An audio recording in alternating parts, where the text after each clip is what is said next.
The run that you went through, you may not be able to appreciate it or enjoy it while you're doing it because you're so busy with everything. But when you think about all the stuff that this team went through this year, with all the injuries and everything that happened, and then the hot streak and the acquisition of Salmons and Stackhouse, and so many things wrapped up into that season, when you look back on it, what, I don't want to say what are you most proud of because you made the playoffs, but did everything that could have gone right until the very end, pretty much, go right? I mean, and I'm not just talking about breaks, it's how the team responded. There were so many times when they could have buckled with an injury to Bogut or whatever, and then they seemed to keep mentally strong. Yeah, I don't know, Dan, kind of looking back at the season, we always talk about there's just different phases we went through. And the first phase was what Brandon Jennings did when he came in and started game one as a rookie. And then, of course, I think the whole season kind of started for us was when Brandon had his 55-point game. I think it brought attention to our team, even to our city to a certain extent, and definitely to him as a player. I think a few guys maybe on our roster looked around and said, hey, if this kid's going to do this, I got to be ready to step up and play. And so I think that was step one, and step two was Andrew Bogut just getting better and better as the season progressed. And then, Michael Redd goes down. We signed Jerry Stackhouse, and Jerry right away brought a positive vibe to us and good leadership, and I think a belief in winning and a belief in that I'm a good player, and that kind of showing guys how to act that way and be that way. And then acquiring John was a good get for us. But Dan, at the end of the day, also I don't even know how it happened at the end, because if it did, we would just do it again next year. We just became a team. It all fit. All those kind of things that happened, our guys kind of started playing together. They enjoyed each other. And of course, Scott did a remarkable job through all the ups and downs of the season. I think, as I keep saying, provided great leadership for us. But we just became a team, and a team that believed they can win, and we started winning, and we didn't stop for a while. John, with the success that you guys had, what then, or who becomes the number one priority in the off season? Well, we've got some situations that we have to address, Trini, and we're still in a situation where we have to deal with some obstacles from a salary standpoint. We have $30 million tied up in three players, in Michael Redd, Dan Gazarich, and Charlie Bell, and that's basically half of the salary that we're committed to for into next season. So, we're going to have to find a way to work through that, and we're hoping that those guys can contribute when called upon. But it's hard to pinpoint one thing. Obviously, John Salmons is a major factor for us, and John has the ability to opt out of his contract, and you think he may do that, and if he does, that would be something we'd like to address. But it's not going to be easy to get done. I'm going to tell you that right now. Do you get to take any time off? Go somewhere fun? I was just going to say, the time Dan asked you about reflecting on the season, do you even have time to take a weekend and have a retreat and let's talk about, and then now let's worry about free agency and the draft and everything? Is there even a moment to pause, or is that over and now we move forward? Yeah, not yet, but that's okay, and that's really kind of what happens and what I do. It's what we do in the front office side is that the day the season ends, we start preparing for next year and worry about next year, and the draft is upon you. You start thinking about free agency and talking about free agency inside your own circles, and so June is a very, very busy month, and July is a very busy month because that's when free agency begins, and summer league, and for us, it's really August. August is kind of hopefully your roster's put together hopefully by August, and you can have some downtime at the end of August. But hey guys, I always say, beats working.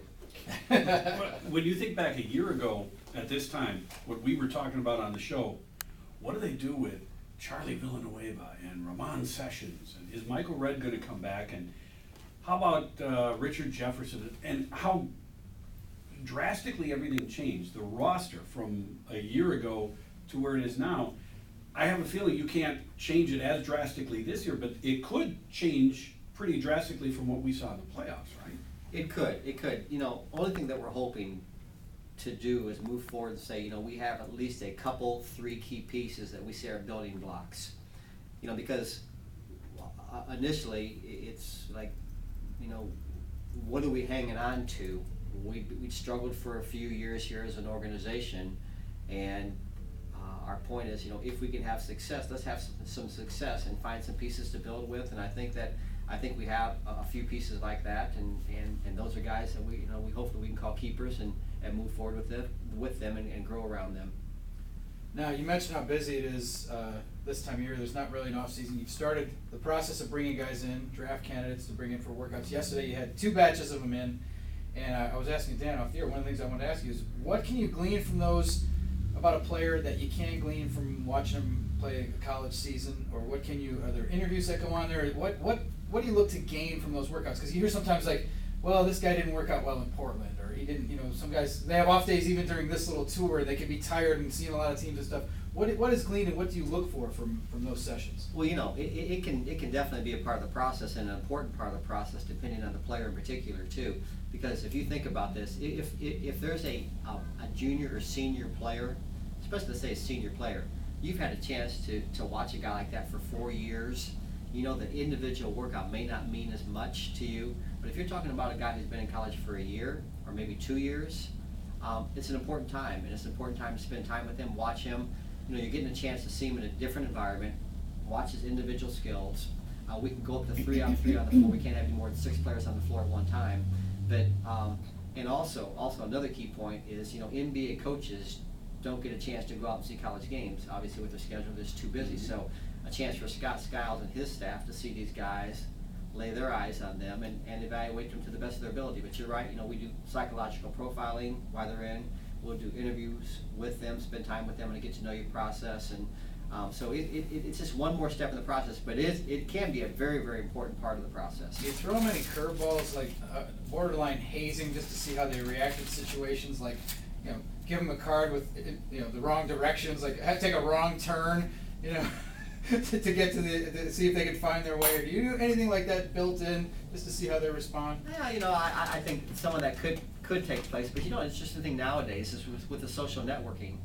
It's interesting to follow guys, and you can do that, especially with the Twittering that's going on nowadays. You can look at guys in your range or guys in this draft, and you can get on their Twitter accounts, start following them, and you start finding out a little bit about them and about the kind of people they are. And if there is a questionable issue, you can sit across the table from that guy and have a copy of what was said on Twitter and slide it across the table and say, now explain who and what you are about something like this. And so there's all kinds of different ways to evaluate nowadays.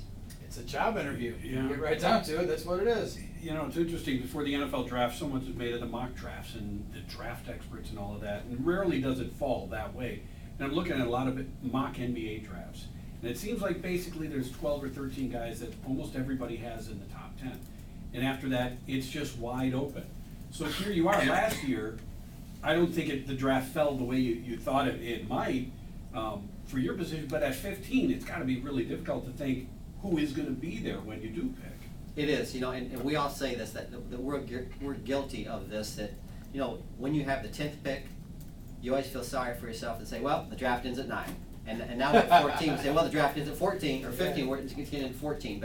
But you're right, Dan, because, if you're a lottery team, you can kind of focus in, especially, the better pick you have, the fewer numbers you're going to be working off of to evaluate and say, we can kind of single in on, 1, 2, or 3 guys. Now we're setting at 15, and there are kind of so-called experts now that say this draft, there's maybe 9, 10 guys, and from there on, I think the point that you're making is good. That it's going to be very wide open, and you still hope at 15 that you can get a player that can help you. And the trick is at the end of the day, if we can just do this, that you always want to draft a guy. A year later, you're saying, you know what, he's even better than we thought he was. You liked him coming in the draft, but he's even better than we thought that he was going to be for us. And hopefully that guy can be that for us at 15 this year. Well, you also have 2 second-round picks.